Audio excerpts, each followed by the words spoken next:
Hello students, good morning. आज का जो हमारा क्लास है, डेट के ऊपर ना जाए, ये 11 तारीख का डेट हो गया यहाँ पे, और ये मंडे को जगह में मैं ट्यूसडे लिख देती हूँ। ठीक है, ट्यूसडे। आज का जो हमारा क्लास है वो डिफरेंशिएशन ऑफ इम्प्लिसिट फंक्शन के ऊपर बेस्ड है, मतलब डेरिवेटिव ऑफ इम्प्लिसिट फंक्शन। ठीक है, सबसे पहले तो इस टॉपिक में जाने से पहले आप इम्प्लिसिट फंक्शन के बारे में जान लीजिए।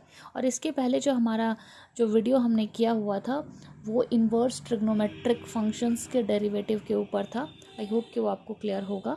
आज का जो वीडियो है, मैंने जैसे कहा आपको कि इम्प्लिसिट फंक्शन के ऊपर है। सबसे पहले तो आप ये जान लीजिए कि इम्प्लिसिट फंक्शन क्या होता है। बेसिकली ये इम्प्लिसिट फंक्शंस और इसका एक और कैटेगरी है जिसको एक्सप्लिसिट फंक्शन कहते हैं। क्या कहते हैं? Explicit function. पहले हम उसके बारे में जान लेते हैं कि इम्प्लिसिट IMP इम्प्लिसिट और एक्सप्लिसिट EXP दोनों वर्ड बेसिकली हम लोग ना इंक्लूडेड और एक्सक्लूडेड वर्ड पहले से जाने हुए हैं ना। मैं उसको इसलिए एग्जाम्पल के तौर पे ले रही हूँ ताकि आप बहुत अच्छे से उसको समझ पाए। मैं बता रही, एक्सक्लूडेड मतलब एक्सक्लूड कर देना, अलग कर सकते हैं जिसको, बाहर निकाल सकते हैं जिसको। ठीक है, ये मीनिंग देता है एक्सक्लूड। इंक्लूड क्या मीनिंग देता है? जो समाया हुआ है, अंदर में निहित है, घुसा हुआ है। ठीक है, ये मीनिंग देता है इंक्लूड। तो मैं इन्हीं दोनों वर्ड के एग्जाम्पल से आपको इम्प्लिसिट और एक्सप्लिसिट फंक्शन डिफाइन करने जा रही हूँ। इम्प्ली मतलब इंक्लूडेड होगा, एक्सप्ली मतलब एक्सक्लूडेड होगा। फिर से बोल रही हूँ, इम्प्ली का मतलब इंक्लूडेड होगा, मतलब उस फंक्शन के अंदर घुसा हुआ होगा चीज़ें, और एक्सक्लूडेड का मतलब क्या होगा? फंक्शन से बाहर निकली हुई चीज़ें होंगी। तो इम्प्लिसिट फंक्शन में जाने से पहले मैं आपको ये जो लाइन जो मैंने बहुत बाद में लिखा हुआ, पहले इस लाइन के ऊपर हम जाना चाहेंगे। क्या लिखा है? In those functions in which dependent variable, basically जो हम लोग क्लास 11-12 के जो डिफ्रेंशिएशन पढ़ रहे हैं उसमें जो मेनली हम लोग देखते हैं उसमें y जो हमारा होता है वो डिपेंडेंट वेरिएबल होता है और x जो हमारा होता है वो इंडिपेंडेंट वेरिएबल होता है। अब ये कैसे डिफाइंड है कि डिपेंडेंट कौन और इंडिपेंडेंट कौन? इसका एग्जांपल आप यहाँ देख लो ना, dy/dx। ठीक है, जिसके रिस्पेक्ट में आप डिफ्रेंशिएट कर रहे हो वो डिनोमिनेटर में जाता है। जिसके रिस्पेक्ट में, हमने यहाँ लिखा हुआ ना, विथ रिस्पेक्ट टू x। देखें इस लाइन को आप, विथ रिस्पेक्ट टू x। तो जिसके रिस्पेक्ट में आप डिफ्रेंशिएट करते हो वो इंडिपेंडेंट हुआ। क्या हुआ? वो इंडिपेंडेंट हुआ। और जिसको डिफ्रेंशिएट कर रहे हो तो वो डिपेंडेंट हुआ। तो बेसिकली हमारे पास क्या है कि क्लास 11th और 12th के जो हमारे डिफरेंशिएशन का जो पार्ट है, जो डेरिवेटिव का पार्ट है, उसमें हम लोग जनरली dy/dx का एक्सप्रेशन पढ़ रहे हैं और आगे भी पढ़ेंगे। dy/dx जो डिनोमिनेटर में आ गया ना, देखो यहाँ पे जो भी डिनोमिनेटर में आ गया वो इंडिपेंडेंट हो गया, और जो न्यूमरेटर में चला गया वो डिपेंडेंट हो गया। मैं फिर से रिपीट कर रही हूँ, जो डिनोमिनेटर में आ गया वो इंडिपेंडेंट हो गया और जो न्यूमरेटर में चला गया वो डिपेंडेंट हो गया। ठीक है, तो चलिए अब हम अपने टॉपिक पे वापस लौटते हैं। तो मैंने यहाँ पे लिखा हुआ है दोज, थोड़ा केयरफुल होकर देखिए। ये मेनली क्या है ना, इतना जो लंबा चौड़ा जो मैंने यहाँ लिखा हुआ ये सिर्फ समझने की चीज़ है, मतलब थ्योरी है। ये एक तरह से कहें तो सिर्फ ये थ्योरी है, समझने की जो चीज़ है ना वो सिर्फ इतनी है। ये पूरा का पूरा एक होता है ना कि हमें कुछ प्रॉपर लिखना पड़ता है, तो वो ये चीज़ है। पर जो समझने की बात है वो सिर्फ इतनी है। क्या है? ऐसे function, in those functions in which dependent variables, जैसे डिपेंडेंट वेरिएबल को मैंने यहाँ पे आपको क्या कहा? y कहा। Is not be isolated, is not be isolated. Isolation word अभी बहुत फेमस चल रहा है, क्वारंटाइन, आइसोलेशन, ये सब क्या होता है? अलग होकर रहना, अलग कर देना। तो मैं पूरे टर्म को हिंदी में बोलती हूँ। ठीक है, वैसे फंक्शंस जिसमें dependent variable, generally dependent variable क्या है? y को हम लोग अलग नहीं कर सकते हैं, is not be able to isolate the dependent variable, is not be able to isolate the dependent variable. इस तरह के फंक्शन क्या कहलाएंगे? इम्प्लिसिट। मतलब आपके पास कोई भी एक एक्सप्रेशन होगा और उसमें अगर डिपेंडेंट वेरिएबल आपका y है तो आप y को एकदम से ना अलग नहीं कर सकते हो, अलग नहीं कर सकते हो का मतलब जरा समझो यहाँ पे। जैसे मान लो y is equal to 2x plus 3, ये अलग कर दिया आपने, y को किसके रिस्पेक्ट में लिख दिया है, x के रिस्पेक्ट में। y is equal to 2x plus 3, y को किसके रिस्पेक्ट में लिखा हुआ है, x के रिस्पेक्ट में। पर ऐसा कोई टर्म है x Y plus x cube y square plus y is equal to 0। आप इसमें से y निकालो। जब आप पूरा का पूरा y निकाल रहे हो तो क्या देख रहे हो, इसमें भी एक चीज़ मैं नोटिस कराना चाहूँगी आपको, मैं इसमें सिर्फ एक्स क्यूब रख देती हूँ। तब देखो X Y plus x cube plus Y cube, चलो Y cube is equal to 0। अब इसमें से सिर्फ आप वाई निकाल सकते हो, चेक करो, कभी नहीं निकाल सकते। चेक कर लो, कभी नहीं निकाल सकते हो। अगर आप वाई को कॉमन लेना चाहोगे तो एक्स के पास तो है ही नहीं भाई, एक्स को कॉमन लेना चाहोगे तो वाई के पास नहीं है, इस वाले टर्म के पास। तो इस तरह के फंक्शन जिसमें डिपेंडेंट वेरिएबल को आप एकदम से आइसोलेटेड नहीं कर पाओ, अलग नहीं कर पाओ, वैसे फंक्शन आपके इम्प्लिसिट कहलाएंगे। मतलब आपका ये जो एक्सप्रेशन है उसमें y यानी जो डिपेंडेंट वेरिएबल है वो घुसा ही हुआ रहेगा, आप उसको एकदम से पकड़ के बाहर अलग नहीं कर सकते, बाहर अलग नहीं निकाल सकते। इस तरह के वेरिएबल्स के साथ जो बना हुआ फंक्शन है, जो एक्सप्रेशन है, वो आपका क्या कहलाता है, इम्प्लिसिट। मुझे लगता है इम्प्लिसिट आपको समझ में आ गया होगा। तो मैं आपसे बोलना चाहती हूँ एक्सप्लिसिट क्या होगा, तब एक्सप्लिसिट क्या होगा, just opposite of implicit. Explicit होगा ऐसे functions in which dependent variable is able to isolated, is able to isolated, मतलब ऐसे फंक्शंस जिनके अंदर हम लोग डिपेंडेंट वेरिएबल्स को अलग कर सकते हैं। ये एग्जांपल ले लो ना आप, y is equal to 2x plus 3, यहाँ y एकदम से अलग है, x एकदम से अलग है। x यहाँ अगर इसको विथ रिस्पेक्ट टू x हम लोग डिफ्रेंशिएट करेंगे तो x हमारा इंडिपेंडेंट होगा और y हमारा डिपेंडेंट। तो ऊपर वाला जो फंक्शन है is an example of explicit function, और नीचे वाला जो एग्जाम्पल है is an example of implicit function. तो इस तरह के फंक्शंस जब आप उसको अलग ही नहीं कर पाओगे, x और y को सेपरेट नहीं कर सकते, आइसोलेटेड नहीं कर सकते, अलग अलग नहीं कर सकते, तो फंक्शन का रूप हमारा कैसा होगा, ऐसा होगा f of x comma y. अब इसको भी ज़रा आप समझे, मेरे पास यहाँ स्पेस है, मैं यहाँ आपको समझा दूँ।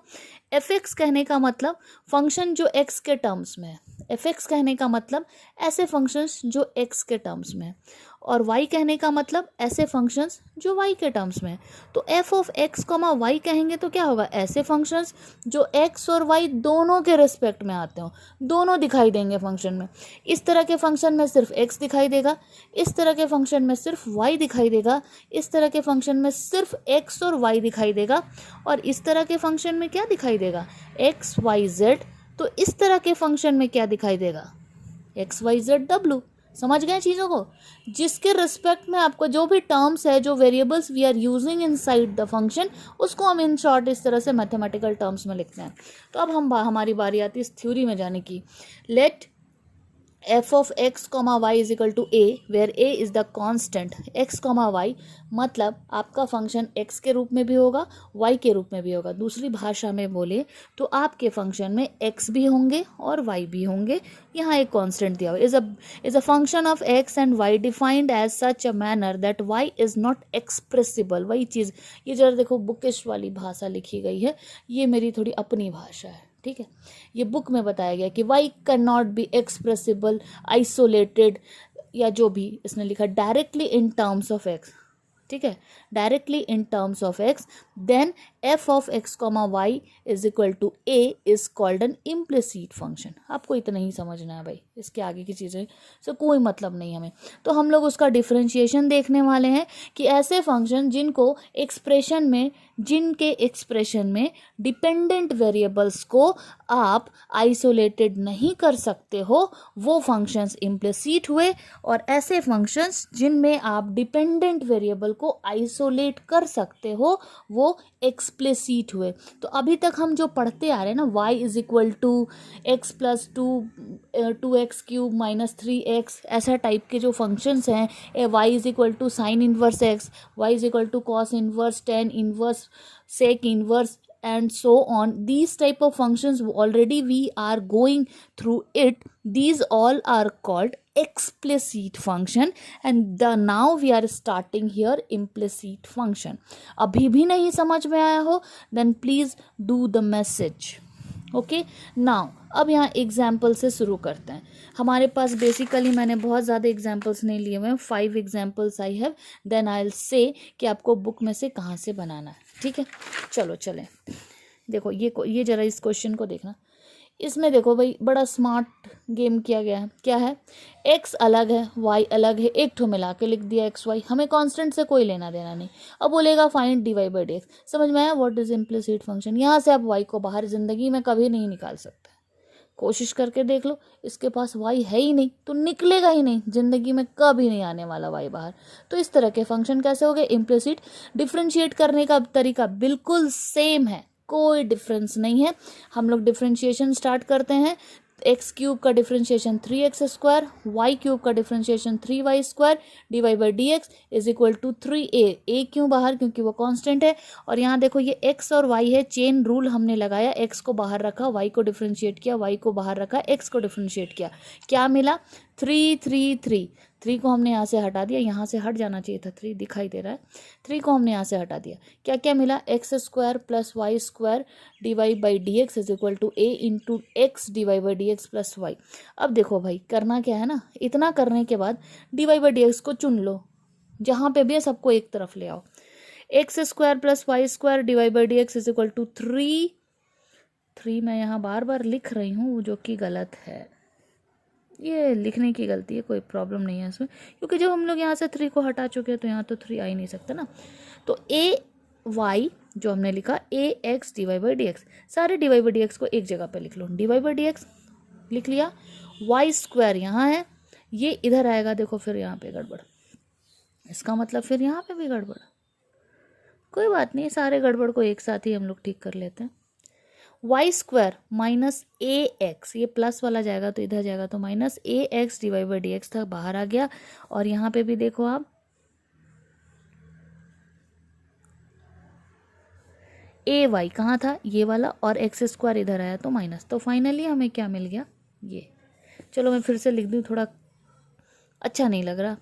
D Y by D x is equal to a y minus x² divided by y² minus a x. ये इम्प्लिसिट फंक्शन का डेरिवेटिव हम लोगों ने देखा. हमें मेनली डेरिवेटिव को नहीं देखना, हमें मेनली देखना था कि इम्प्लिसिट फंक्शन क्या चीज़ है. ठीक है, चलो चलते हैं. If ax² plus 2hxy plus by² plus 2gx plus 2fy plus c is equal to 0. ये जो लंबा सा इक्वेशन है ना, this is a equation of a circle. This is a equation of a circle with the center h, f. We will discuss later on.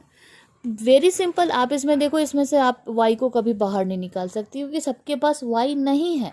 बस यही है implicit. Simply हमने इसको क्या किया है, डिफ्रेंशिएट कर दिया है. देखो कांस्टेंट है a, यहाँ कांस्टेंट है h, यहाँ कांस्टेंट है b, यहाँ कांस्टेंट है g, यहाँ कांस्टेंट है f, कांस्टेंट है c, कांस्टेंट. आफ्टर डिफ्रेंशिएशन हमें मिला 2ax plus 2g plus 2yh plus 2xh dy by D x plus 2by dy by D x, ये y² वाले में से आया, plus 2 f dy by D x. यहाँ एक टर्म छूट गया क्या, नहीं 2g हमने पहले ही लिख लिया है, कोई बात नहीं. चलो अब 2 2 2 2 2 2 नज़र आया सबको 2, तो 2 को निकाल दिए बाहर. सबके पास में था 2. D Y by D x को फिर से हमने इसमें क्या किया ना, एक साथ हमने काम किया. 2 को भी कॉमन ले लिया और d Y by D x वाले टर्म्स को भी एक साथ सेलेक्ट कर लिया. तो हमें मिला A X plus G plus H Y plus 2 D Y by D X, फिर X Y plus B Y plus F is equal to 0. There are total 6 terms we will gate.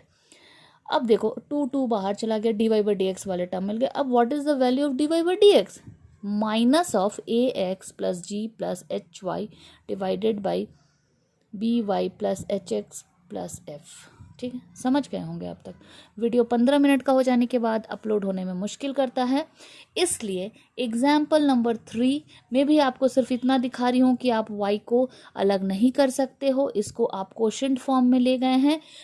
उसके बाद में question form में ले जाके question form का formula apply कर दिए हैं, बन गया है यहाँ पर, या सॉरी यहाँ पर। और ये एक छोटा सा question, x square plus y square equal to 4, अलग नहीं कर पाने का रीज़न यही कि इसके पास वाई नहीं है, इसके पास एक्स नहीं है। सिंपल सा एक छोटा सा आंसर आ गया यहाँ पे। ये जो रूट वाला जो चीज़ हमने लिया है, रूट की वैल्यू 1/2 के ऊपर इसका डिफ्रेंशिएशन है, और इसका आंसर आया इतना। ठीक है, there are total 5 examples for today. I hope कि आपको इम्प्लिसिट फंक्शन समझ में आ गया होगा। नहीं समझ में आया होगा तो मुझसे पूछिए। और जो PDF जो मैं सेंड करूँगी, मैं बोल दे रही हूँ, इस पॉइंट को आप नोट डाउन कर लो यहाँ पे, मैं जो PDF आपको सेंड करूँगी उसमें क्लास वर्क और होमवर्क होगा। वीडियो में मैं नहीं दिखा रही हूँ, बुक के पेजेस को मैं PDF में सेंड करूँगी, उसमें क्लास वर्क और होमवर्क होगा। Okay, thank you.